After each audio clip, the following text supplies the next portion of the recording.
De verdade, hein? Respira fundo. Aquieta um pouquinho o teu coração, desacelera aí um pouco. O calor vai diminuir. Amém? O Senhor vai dar um sopro aqui, nesse lugar aqui, vai refrescar a gente. E no nome de Jesus, você vai também aquietar seu coração aí. E você vê que o calor não vai incomodar tanto. Amém? Espírito Santo de Deus, Tu és bem-vindo aqui nesse lugar. Nós estamos aqui, Yeshua, nosso Yeshua Hamashia, por sua causa. Tu és a razão de nós estarmos celebrando e cultuando aqui essa noite. Mesmo debaixo de um calor, nós entendemos que isso não é nada. Isso não significa nada de sacrifício semelhante ao que o Senhor fez por nós. Que o Senhor receba o nosso louvor, a nossa adoração. Que o Senhor receba a nossa dedicação e a nossa rededicação essa noite. Que o Teu Espírito tenha liberdade aqui, alcance cada coração e mente, encontre uma terra fértil, um solo fértil, para receber e acolher a semente, e que a semente ela exploda com vida de Deus, com caráter de Deus, com revelação do Cristo, no nome de Jesus. Repreende as aves de rapina, Senhor, e que estejamos cativos em mente, alma e coração, a sua voz e a sua doce palavra. Senhor, eu te peço, sopra aqui um frescor no nosso meio, Senhor, e dissipa um pouco esse calor, no nome de Jesus. Amém? Glória a Deus. Amém, queridos. Gente, essa cruz ficou bonita, não? Sim ou não?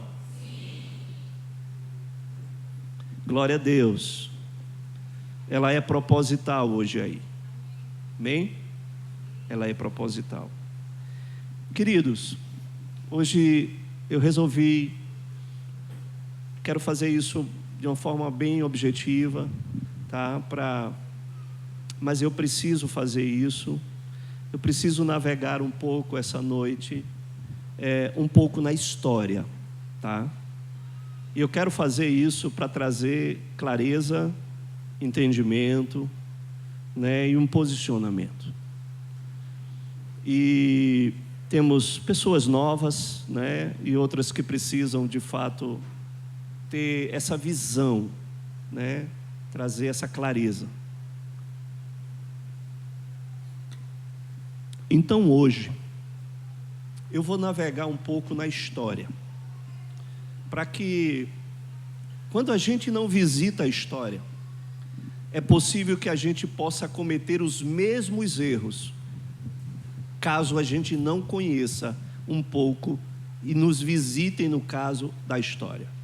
E hoje se torna muito imperativo a gente ter esse conhecimento.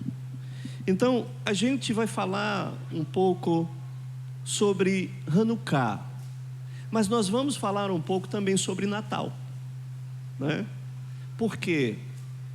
Porque talvez na nossa cabeça fique alguns questionamentos a respeito do Natal e a respeito também do que significa a festa de Hanukkah, onde o Ministério do Louvor, de forma muito graciosa, já fez apontamentos, inclusive ministrando aqui essa noite, né? Parabéns ao Ministério de Louvor que fez essa cantata tão linda. Vamos dar uma salva de palmas para eles, irmãos? Glória a Deus. Arrebentaram, viu? Viramos até um pouco internacional. Me senti aqui internacional. Então, e eles fizeram alguns apontamentos aqui a respeito do Hanukkah, que quer dizer a festa da dedicação, ou rededicação, ou a festa das luzes. E o nosso objetivo dentro dessa chamada, né, que significa uma festa de consagração, né, é resgatar o cunho profético das festas bíblicas, né? E é importante a gente dizer, a gente tem uma origem, amém, irmãos? Amém ou não amém? Nós temos uma origem, e deixa eu falar um pouco da história para vocês, Porque quando a gente fala de origem e a gente começa a olhar a questão das religiões, existe um fundamento, queridos. E o fundamento para todas as religiões é o fundamento judaico.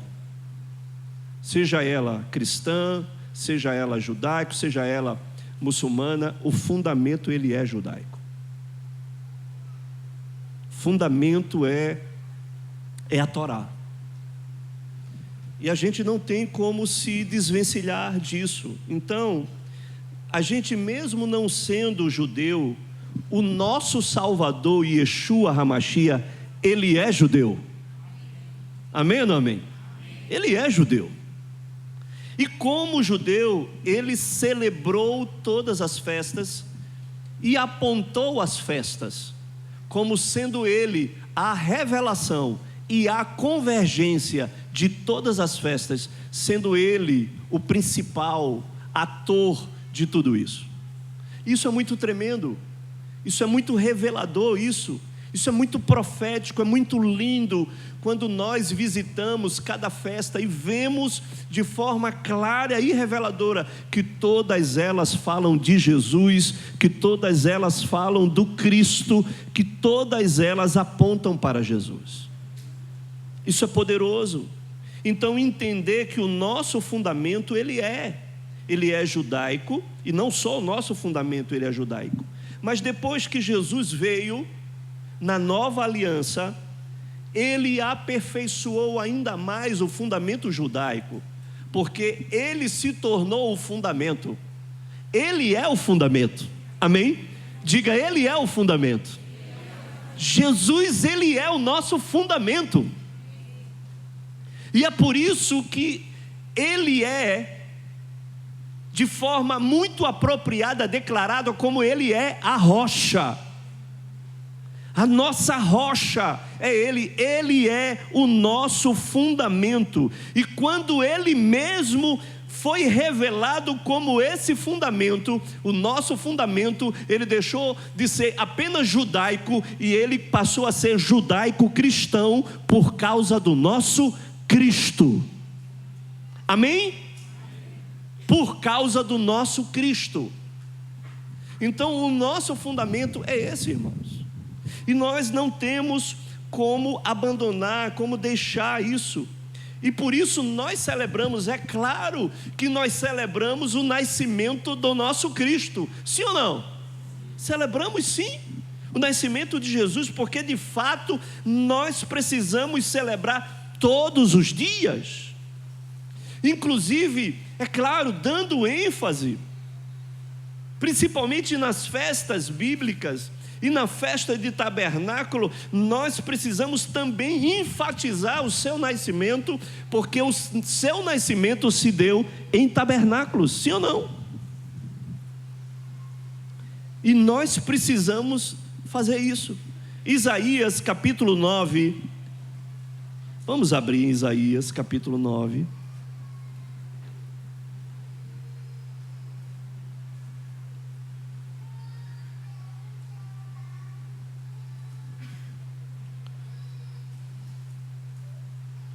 Isaías 9,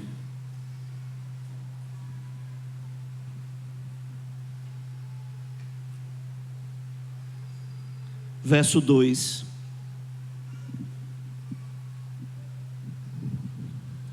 Isso fala de Hanukkah. Verso 2 diz: o povo que andava em viu grande, e os que viviam na região da sombra da morte, resplandeceu-lhes a luz. Você pode celebrar por isso? Fala de mim, de você, daqueles que andavam em trevas, e nós vimos a grande luz. Nós vivíamos numa região sombria e de morte, mas a luz resplandeceu sobre nós. Verso 6 do mesmo capítulo diz: porque um menino nos nasceu. Escuta isso, um filho. Um menino ele nasceu, mas um filho ele foi dado. Um filho foi sacrificado. Um filho foi doado. Um filho se nos deu. E o governo está sobre os seus ombros. E o seu nome é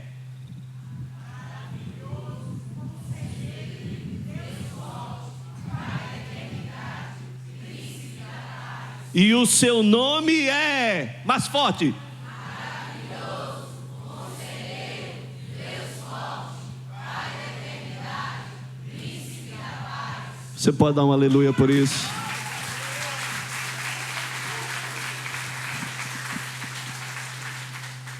A fonte de todo conselho, de toda instrução, Ele é Deus poderoso, Deus forte, Deus El Shaddai. Toda a plenitude de poder reside nele. Ele é o Pai da eternidade. O tempo começou com ele. O primogênito de tudo, o primogênito da criação. O alfa e o ômega. E ele é o príncipe da paz. Amém? E eu quero declarar que o príncipe da paz está aqui essa noite. Então, nós não iremos negar a questão do nascimento do nosso Cristo, de forma alguma. Ele veio para isso, e nós iremos declarar que o governo está sobre os seus ombros. Amém? Eita, gente, o governo está sobre os seus ombros. Guarda isso. Guarda isso. O governo está sobre os seus ombros. Quando nós vamos estudar a origem do Natal, desse Natal que é exposto nesse período, nesse tempo, nós vemos que é algo difícil de ser concebido. O Natal midiático, o Natal comercial, né? Pois esse dia 25 de dezembro, a Bíblia não fala sobre ele. A Bíblia não revela sobre ele. E ele vem de uma mistura pagã, de uma herança, né? E que nós ressuscitamos essa herança quando celebramos ela dessa maneira. Existe uma origem, e eu quero passar um pouco para que você entenda um pouco dessa origem histórica, porque eu não sei se alguém já ouviu falar sobre o solstício de inverno e o solstício de verão. Mas é importante isso, porque o solstício de inverno, ele fala de um hemisfério norte, e ele acontece exatamente nesse período agora. E o solstício, ele revela um momento onde os dias, eles começam a ser mais longos no dia ou mais longos na noite. O solstício fala sobre isso. Por exemplo, na América do Norte agora, o solstício é um solstício de inverno. Então, a noite ela se torna mais longa do que o dia. Você se levanta às 6 horas da manhã, está escuro e todas as luzes estão acesas.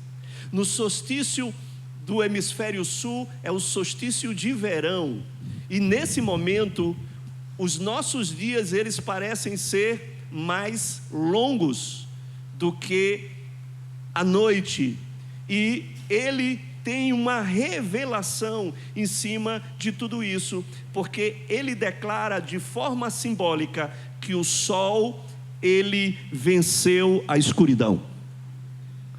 E por isso, no que diz respeito ao solstício, existia toda uma cultura e um culto que se estabelecia nesse tempo de solstício, porque muitas civilizações, eles acreditavam que o sol, ele estabelecia um aparente poder sobre as estações, e tudo isso revelou né, uma questão mística, de rituais místicos, de rituais de fertilidade, de rituais e festas que referenciam ao sol, ao fogo. Oferendas eram sacrificadas a deuses diante desse período de solstício.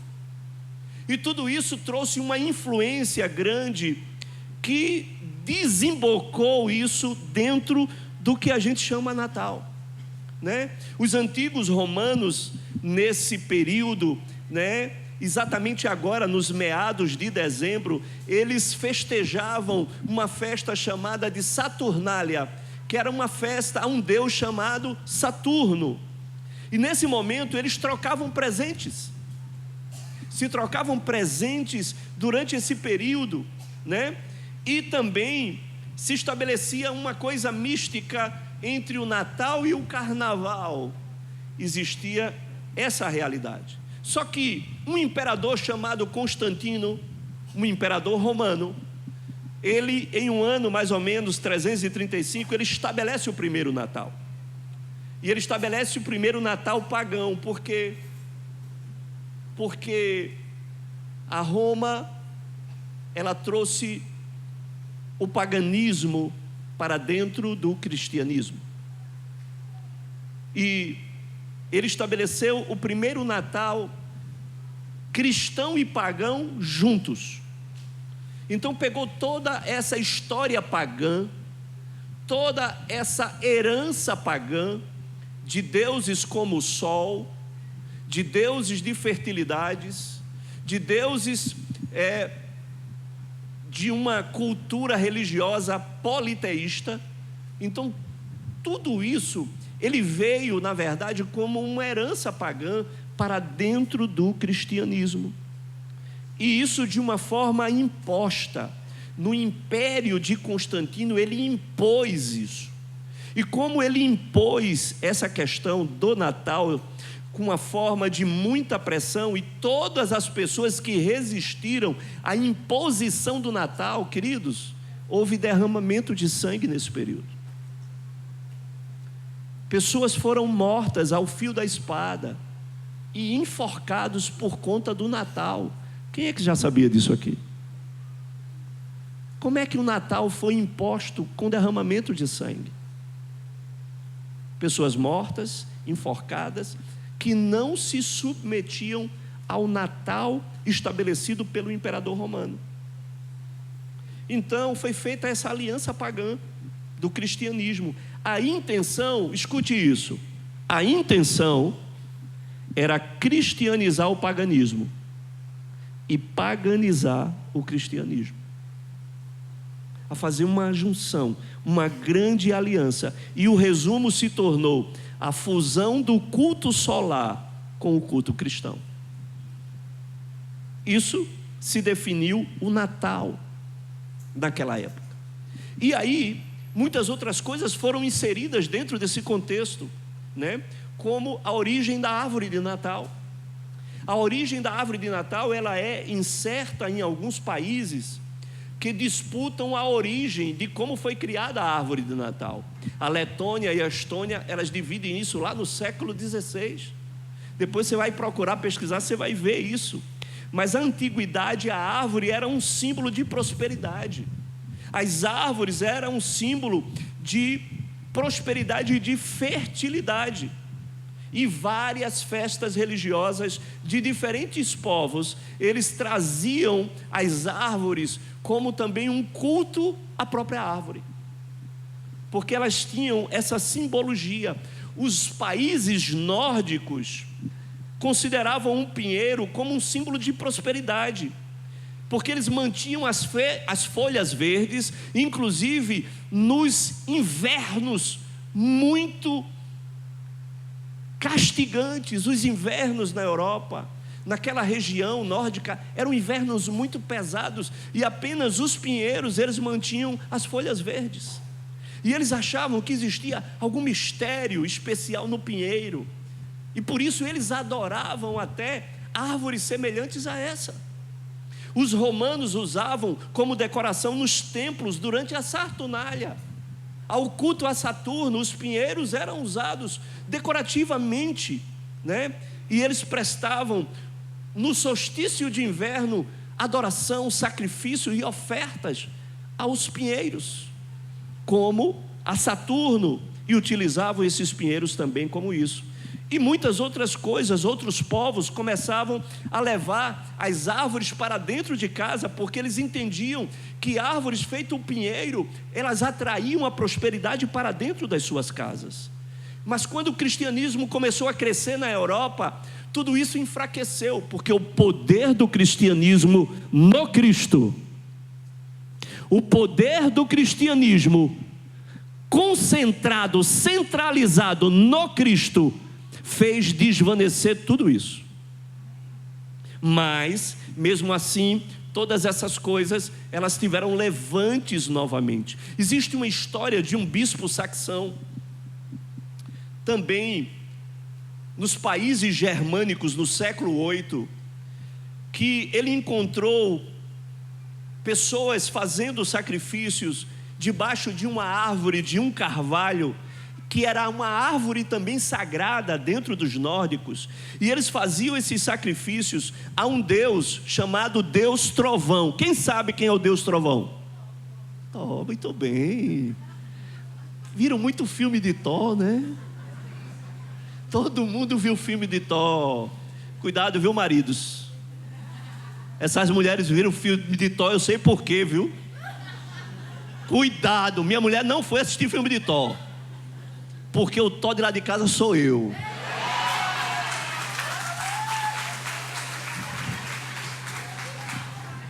Peguei muita mulher agora, viu? Mas esse bispo chamado São Bonifácio, ele, de posse dessa questão de sacrifício debaixo desse carvalho, e as pessoas, elas entendiam de que se os sacrifícios não fossem oferecidos ao Deus Trovão, ele poderia ferir a terra. E aí esse bispo, homem de Deus, crente, ele chegou e disse o seguinte: eu vou fazer um desafio agora, eu vou cortar esse carvalho, e vocês vão ver que esse Deus Thor não vai fazer nada comigo. E ele fez um desafio, e marcou o dia, e levou lá um machado e cortou o carvalho caiu e nada aconteceu, Thor não se manifestou, e ele cristianizou esse país germânico, colocando Jesus, o Cristo, como o centro, a convergência de todo esse período de solstício, e ele evangelizou esse tempo. Então, tudo isso, queridos, é uma questão histórica para que a gente entenda que existe uma origem nisso tudo. E essa origem, ela não é uma origem cristã, ela é uma origem pagã. E aí, o que acontece? Em cima de tudo isso, dentro da história, outras coisas passaram a ser introduzidas dentro dessa aliança que foi feita, essa aliança pagã que foi feita através de Roma, através do Império Romano. E aí houve a introdução do Santa Claus, ou conhecido também como Nicolau, que é a origem do Papai Noel, né? E essa é uma história longa e tortuosa, que a história também revela isso. Os protestantes, né, principalmente através do movimento dos puritanos, ainda na Inglaterra, eles simplesmente proibiram o Natal. Eles repugnaram o Natal, porque o Natal estava sendo paganizado e trazendo uma cultura extremamente mística, esotérica, e tirando, na verdade, Jesus do centro dessa festividade. E aí eles proibiram isso, né? E defendiam com unhas e dentes que as figuras, que eram figuras sagradas, e depois houve inserção de outras coisas, como presépio, reis magos e outras coisas, né? Mas o parlamento britânico, isso foi algo que chegou ao parlamento britânico no século 17. E o parlamento britânico, ele proibiu na Inglaterra o Natal. porque a influência cristã era muito forte nesse período. E essa influência também, ela foi transferida também para a primeira colonização da América do Norte, os Estados Unidos, porque foram os puritanos que colonizaram os Estados Unidos. E eles levaram também essa mesma cultura e proibiram também lá, no ano de 1659, eles proibiram também o Natal. Mas aí, queridos, a influência de Roma, toda a influência de Roma, isso de forma mundial, foi muito grande em cima disso tudo. E, mais uma vez, Roma, ela levanta a figura de São Nicolau, desse Santo Claus, né, que é um velho santo, né, e que ele era um homem muito bom, que cuidava dos pobres, né, que presenteava as crianças nessa época dos pobres, né, e ele é uma tradução holandesa do São Nicolau.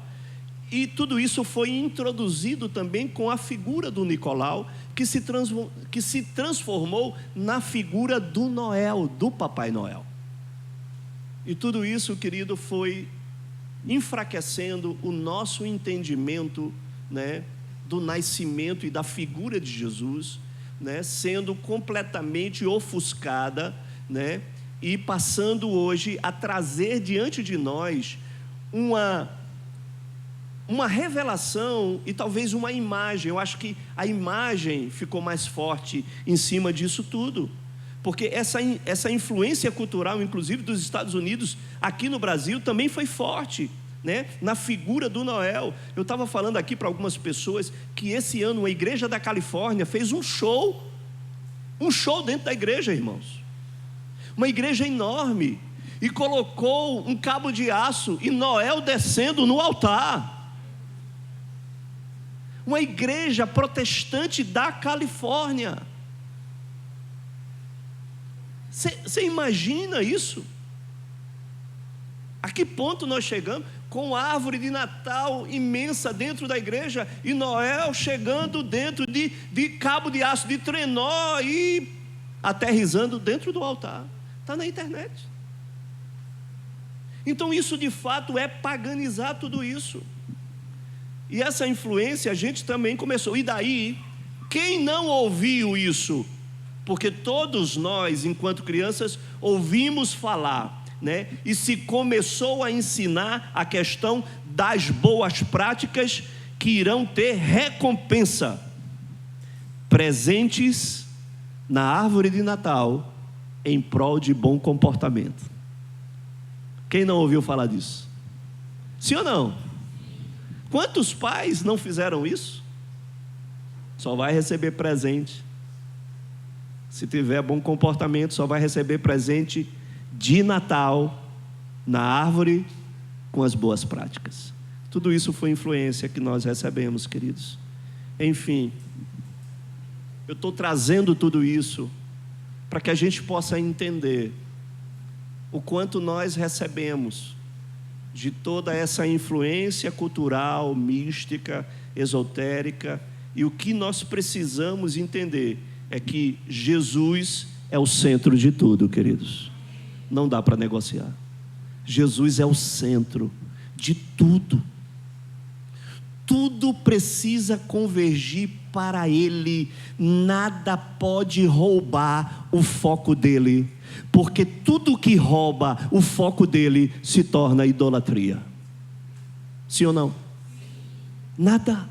Ele é o foco, Ele é o primeiro, Ele é primícias, Ele é o primogênito, Ele é o alfa, o ômega.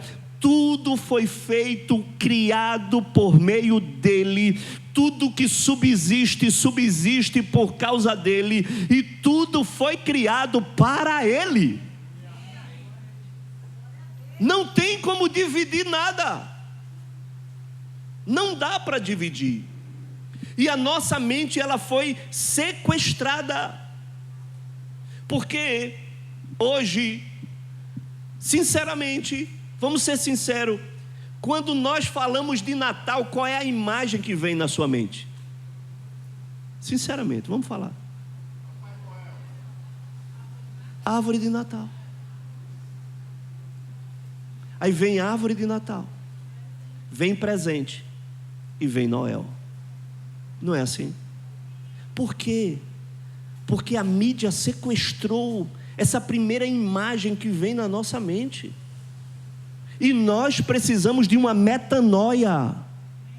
Metanoia é uma mudança de mente. Você entende isso? Precisamos instigar essa mudança de mente. Porque a imagem que nos vem, e isso é de forma automática, sim ou não, irmãos? É forma automática. É uma lei do benchmark, da marca. Porque assim como a gente fala a respeito, por exemplo, quando a gente pensa em leite condensado, o que é que vem à mente? Leite moça. Pasta de dente, Colgate.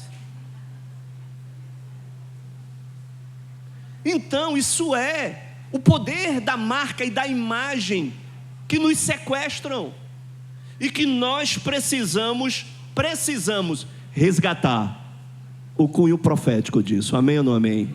Amém ou não amém? Porque nós não somos desse mundo.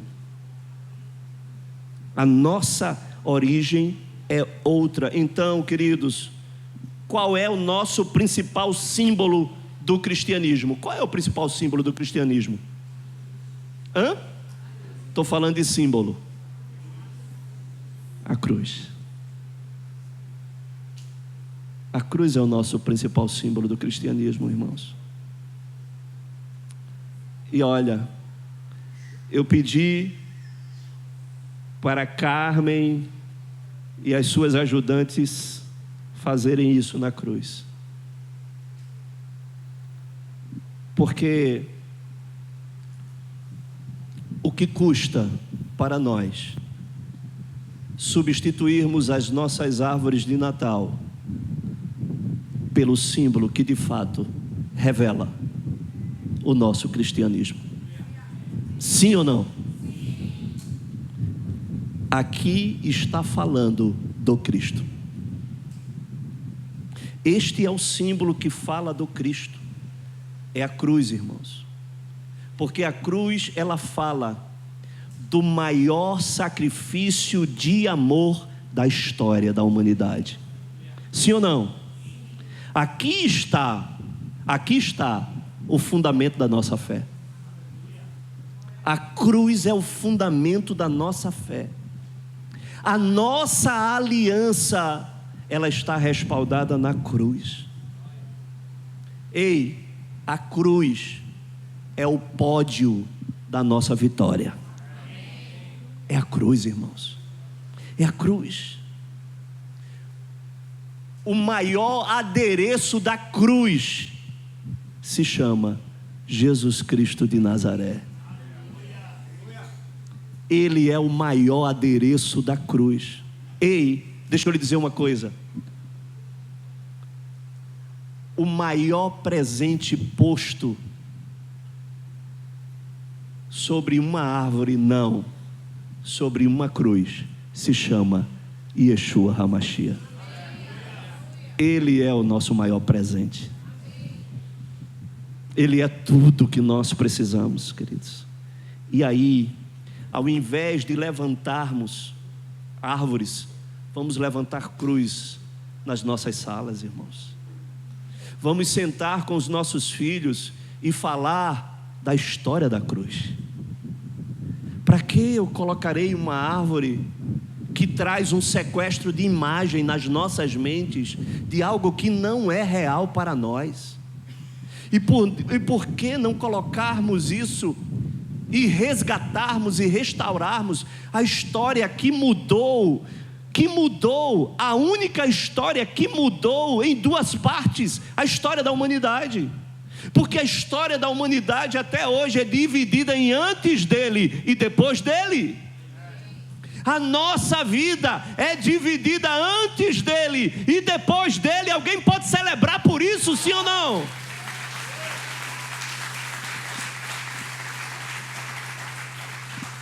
Então, aos pés de uma cruz, declare para os seus filhos que um menino nos nasceu, um filho se nos deu, e o seu nome será chamado Maravilhoso Conselheiro, Deus Forte, Pai da Eternidade e Príncipe da Paz.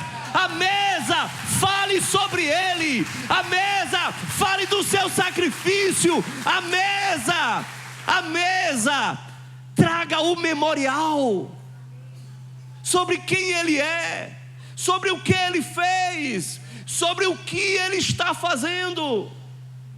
Até hoje, o povo judeu é o único povo arraigado na sua história, porque eles não abrem mão da sua história, e de geração em geração, eles sabem, eles reconhecem o Deus de Abraão, de Isaque e o Deus de Jacó. Porque de geração em geração, eles sentam à mesa para falar do Deus de Abraão, do Deus de Isaque e do Deus de Jacó, de como Deus libertou o seu povo do Egito, de como o povo passou a pé enxuto diante do Mar Vermelho. E não sei se vocês sabem, recentemente foram encontrados no Mar Vermelho os cadáveres de egípcios, de carroças que estão lá depositadas no fundo do Mar Vermelho, e os cientistas simplesmente comprovaram que a travessia do Mar Vermelho, ela é real. Pode bater palma, porque isso é poderoso. A Bíblia, ela não mente. Então, queridos, eu estou aqui essa noite para declarar a você: vamos resgatar de fato o entendimento profético. Hanukkah é uma palavra hebraica que fala sobre dedicação. É a mesma palavra que declara e que define, que significa usar, treinar e ensinar a criança. Hanukkah é a mesma palavra que fala em Provérbios 22, verso 6. Olha só, quando diz: ensina o teu filho. Esse ensina o teu filho é Hanukkah. Porque está dizendo que nós precisamos dedicar a nossa vida com aqueles que é a nossa descendência, a declarar, a ensinar.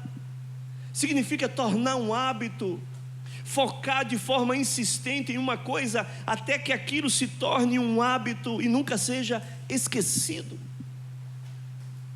Isso significa porque a festa, a celebração da festa de Hanukkah, que declara lá que Jesus participou dessa festa, está lá em João capítulo 10, que Jesus estava lá em uma festa chamada a festa da dedicação. E Yeshua, Jesus, estava em todas as festas bíblicas que foram celebradas enquanto ele esteve aqui. Então, festa das luzes, no ano de Kislev, é esse período que declara essa festa que foi estabelecida em um momento muito difícil ainda do Império Grego, o Império Helenista, que governava o território da Judéia, e que, de posse de um governador chamado Antíoco Epifânio, no ano mais ou menos 168 a.C., esse Antíoco Epifânio, o seu apelido se chamava o Louco, aquele que tinha uma estabilidade comportamental. Ele era excêntrico, E quando ele chegou em Jerusalém, ele saqueou Jerusalém. Ele simplesmente levou toda a previsão do templo, levou as mulheres, mais de 10.000 mulheres e crianças como escravos. E ele torturava, queimava, matava todos aqueles que se opunham. E no dia 25 do ano de Quislev, ele atacou o templo de Salomão. E ele levou uma estátua de Zeus, e colocou dentro do templo de Salomão. Queimou lá ofertas, sacrificou lá porcos, espalhou sangue por dentro do santuário de Salomão. Levou prostitutas cultuais para dentro do santuário. E aquilo, queridos, foi uma afronta sem tamanho. Ele exterminou os judeus, matou, arrancou, e o seu desejo era arrancar as raízes e tentar helenizar a prática grega dentro dos povos. Ele proibiu o sacrifício dentro do santuário. Ele simplesmente impôs a não observação do Shabat. Ele proibiu a circuncisão. Ele atuou nos fundamentos mais importantes do judaísmo. E ele realmente tocou o terror de uma forma tremenda.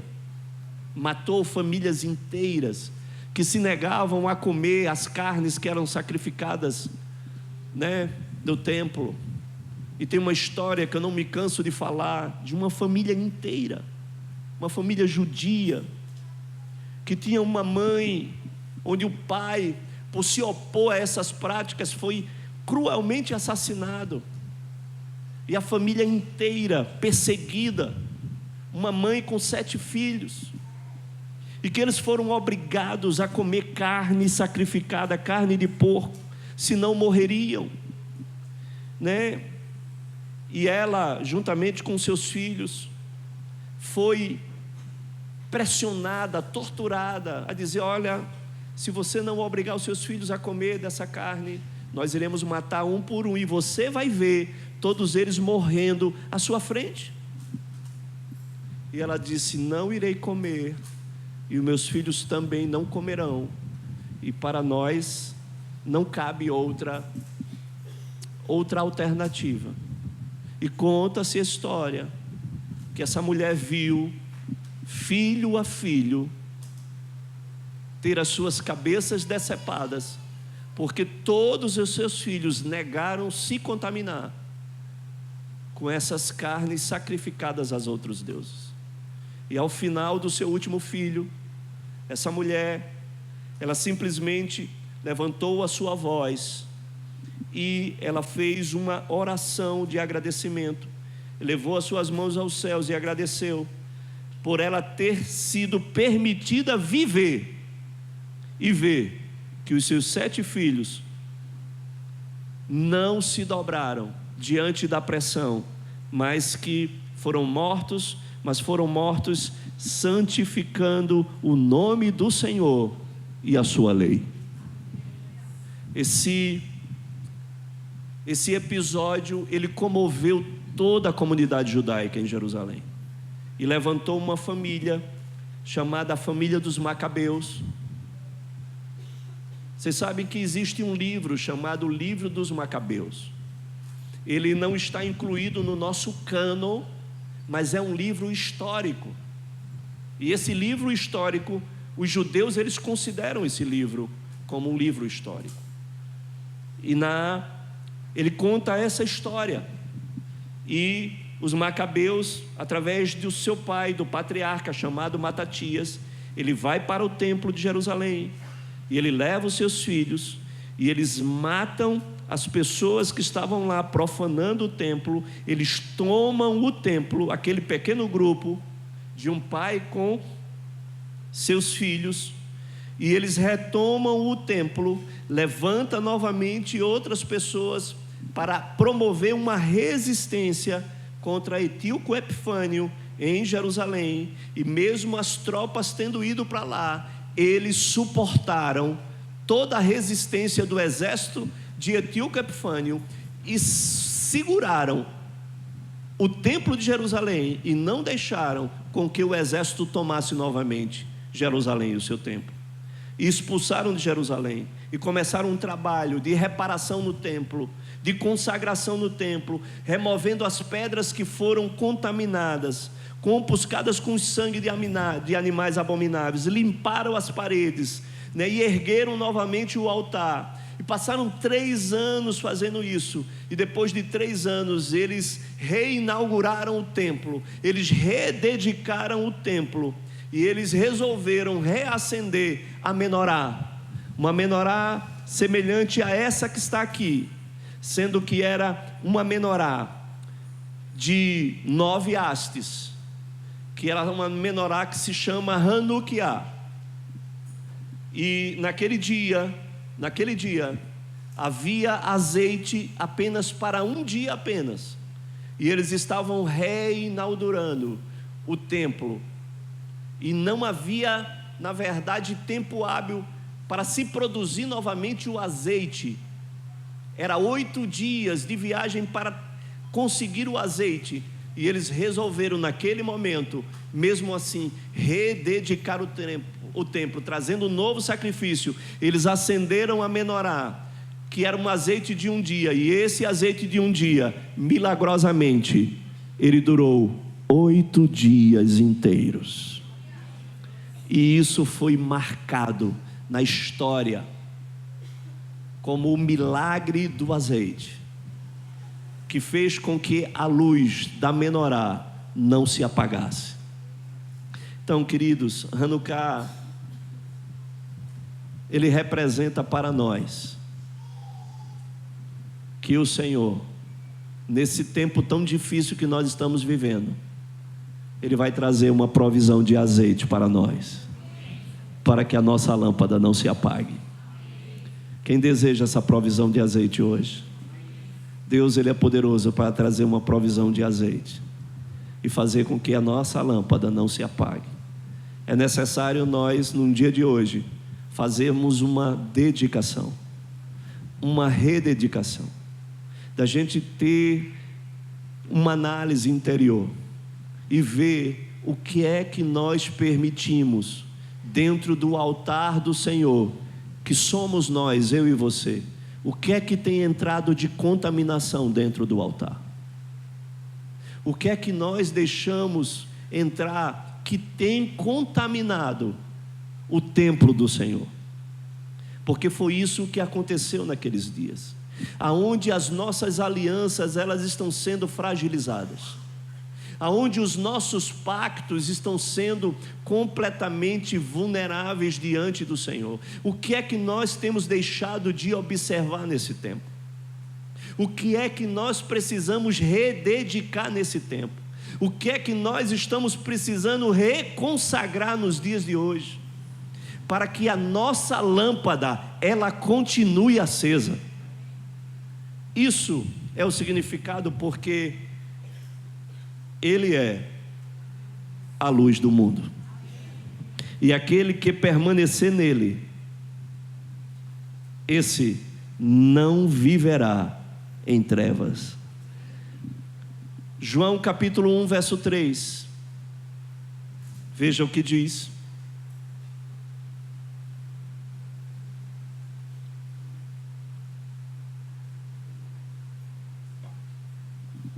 João 1, verso 3 diz: todas as coisas foram feitas por intermédio dele. Amém ou não amém? E sem ele, nada do que foi feito se fez. A vida estava nele, e a vida era a luz dos homens. A luz resplandece nas trevas, e as trevas não prevalecerão contra ela. Eu posso ouvir um amém por isso, um glória a Deus por isso.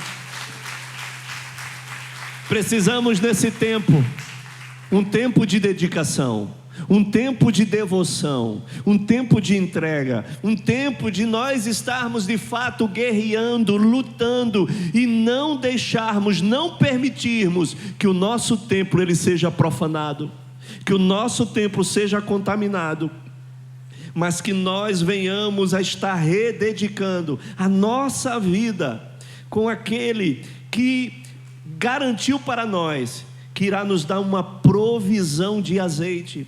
João 8 verso 12, Jesus ele declara, e aí é Jesus, o próprio Machia, declarando quem ele era. João 8, 12 ele diz, de novo, lhes falava Jesus dizendo, eu sou a luz do mundo, e quem me segue,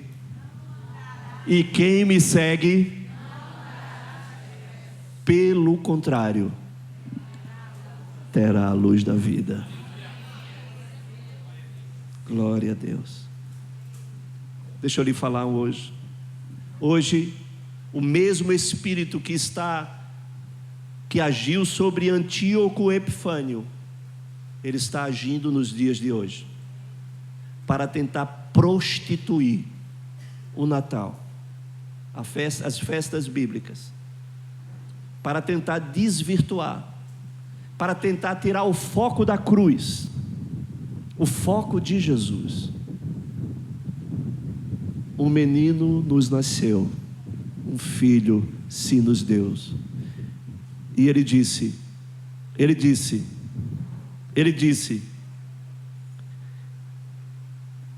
e o governo estará sobre os seus,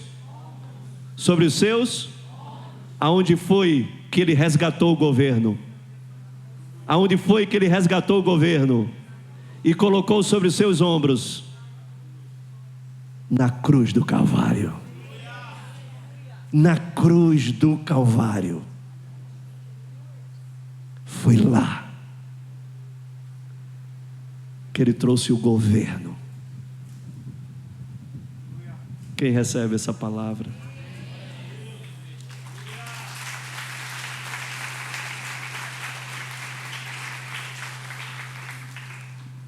Não vamos deixar o espírito do anticristo profanar aquilo que é santo, desvirtuar, prostituir.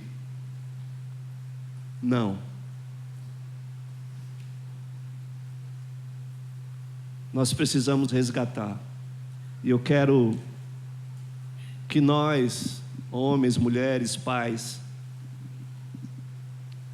vamos levar a cruz para dentro das nossas casas, amém? Vamos anunciar que Ele é o nosso maior adereço da cruz, que Ele é o nosso maior presente que foi dado na cruz do Calvário. Vamos tirar as árvores e vamos colocar as cruzes, e vamos ensinar para os nossos filhos a real história, a maior história que houve na história da humanidade. Ele é digno disso, Ele é digno de tudo isso. Então essa noite eu estou aqui para declarar que nós estamos celebrando uma festa que aponta para Ele, que fala dEle, que declara de quem Ele é. Ele é a luz do mundo, e aquele que andar nele jamais estará em trevas, porque Ele é a luz que nos deu a vida. Vamos ficar de pé.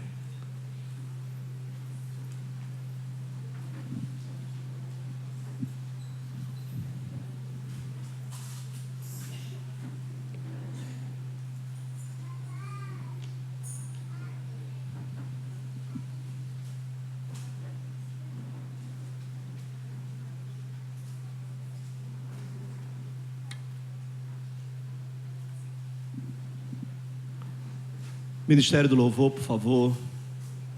Hoje é uma data de consagração, de dedicação, amém ou não amém? Olha, Os macabeus, sabe o que foi que eles fizeram? Eles limparam o templo.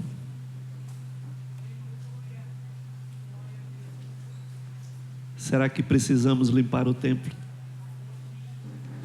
Ei, será que você precisa limpar alguma coisa? Eu quero lhe dar uma boa notícia. Existe uma coisa que é muito poderosa, e só ela pode limpar o templo. O sangue do Cordeiro de Deus está disponível para nós, para rededicar o nosso templo a Ele. Esse é um tempo de análise, para que a gente possa rededicar ao Senhor o que Ele é digno de receber. Amém? Esse é um tempo de restauração, um tempo de restituição, um tempo de reacender as nossas luzes para o Senhor. E nós vamos fazer isso. Eu queria chamar a mídia, o pessoal da mídia, por favor, aqui em cima. Vamos ficar de pé.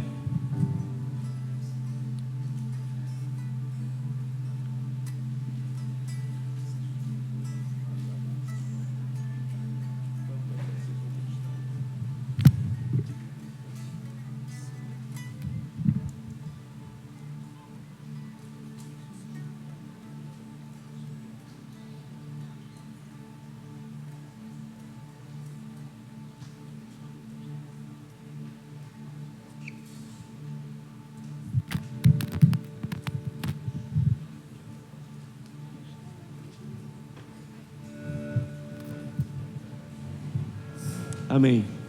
Sobe. Sobe. Apaga tudo. Por favor, apaga tudo aí.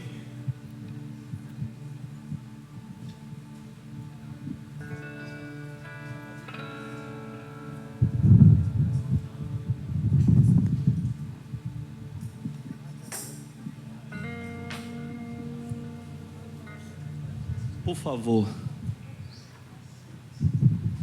Vamos acender as nossas luzes. E nós vamos orar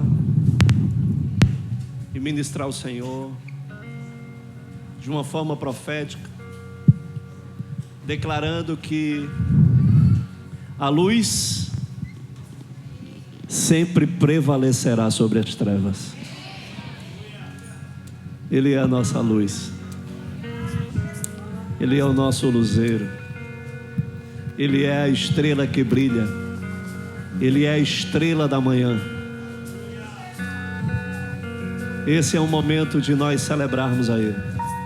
Aleluia. Esse é um momento de nós consagrarmos, rededicarmos toda a nossa devoção a Ele. Tu és bem-vindo, Espírito Santo.